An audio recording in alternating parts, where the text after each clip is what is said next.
You ever drink something and feel like it was waiting for you? Not that it was made for you. Not that it was tailored or designed or labeled. No, waiting. Like a dog behind a door, or a scream held behind a stranger's smile. Before we go deeper, like and subscribe if you enjoy disturbing stories like this. This is fictional and for educational purposes only. Do not try anything you hear in this video. There's a drug that does that. It's not coke or oxy or fentanyl or anything you can pick up from the guy on 13th and Lewis.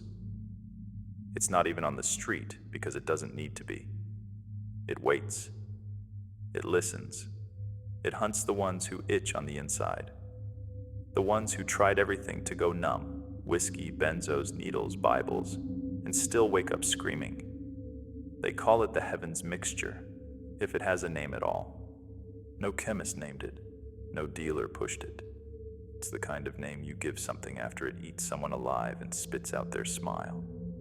Dr. Elliot Kessler was a man who should have known better, a toxicologist with clean hands and neater lectures.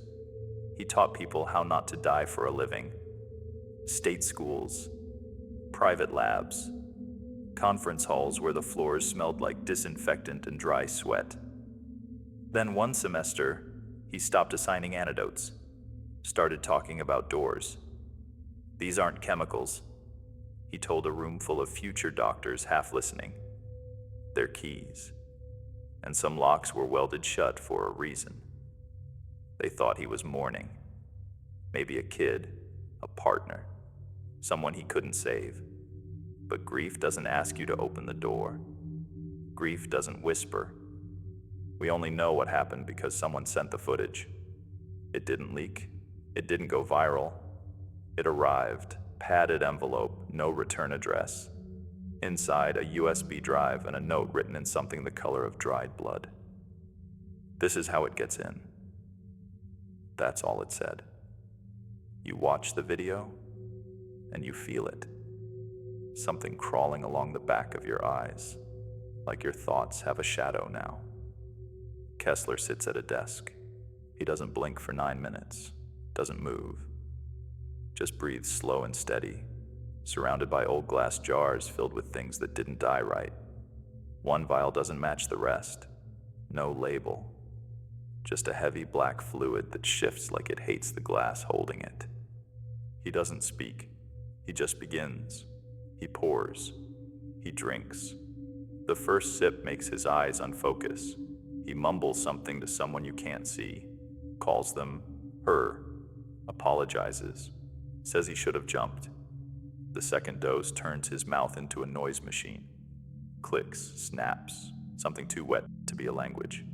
The third makes him laugh, hard and loud, until a thin pink strip, his own tongue, maybe, slithers out between his teeth.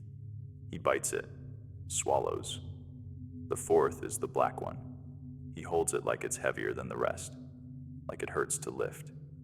This, he says, not looking at the camera.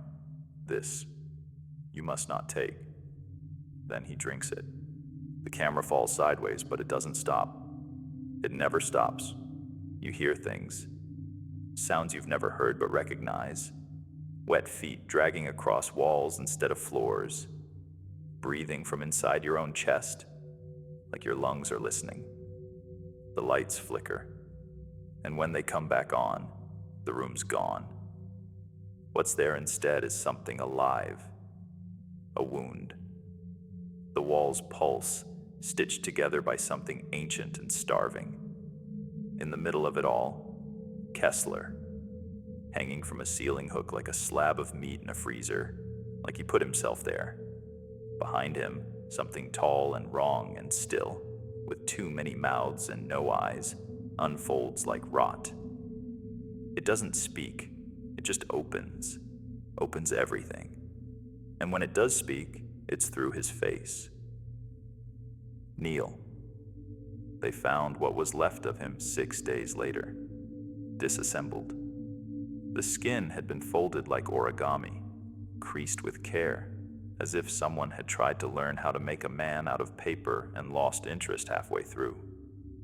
His insides had been stacked neatly in the corner, intestines coiled by length, still warm. His mouth was forced wide open, not with tools, but with intent, with purpose. His eyes were inside it, one looking out and another turned inward. What they found wasn't a man.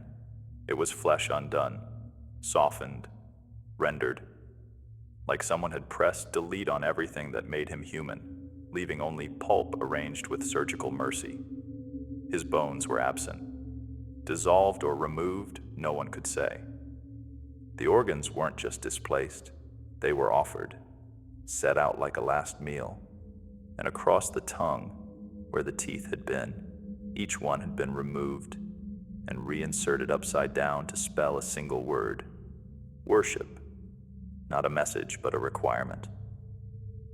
The last thing his softening body was allowed to say.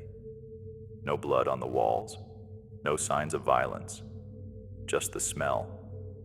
Metal and vinegar and something else. Something bitter and wet, like the back of your throat after you've thrown up too much pain. No fingerprints, no signs of a break-in. Just a silence so exact it felt carved. The coroner didn't last the day. Started screaming about something as he tore off his gloves. Said the organs weren't cut, but peeled, like the body wanted out of itself. They burned what was left. No priest, no family, just fire and fear. But the message stayed, etched into tile under the ash, etched into the dreams of the technician who cleaned the table, etched into the skin of anyone who watched the video for too long. Worship. It didn't stop with Kessler. The mixture's out now, spreading like mold through all the cracks people forgot to seal. Some say it's a curse. Others think it's the truth, one we were never meant to survive. But me? I think it was never a drug. It's a threshold, a door with teeth. And if you've ever sat in the dark at 3 a.m., sobbing with your hands clutched around a bottle or a blade or a bottle of pills, begging for the noise to stop, then it's already seen you. It doesn't come for the whole. It doesn't need to. It waits for the broken, for the desperate, for the ones who think they can silence the pain with one last hit, one more drink, one final fix. But it doesn't end the pain. It opens it. So if you're hurting, if you're aching in places that don't show up on x-rays, don't take the vial. Don't follow Kessler. Don't answer the whisper promising peace. Because sometimes it's not the pain tricking you. Sometimes it's the thing that lives behind the pain. And once it gets in, you're just meat. The pain stays. You're still there, still you. Stretched thin and screaming. Sliding slow down the throat of something older than God. Something that never learned mercy.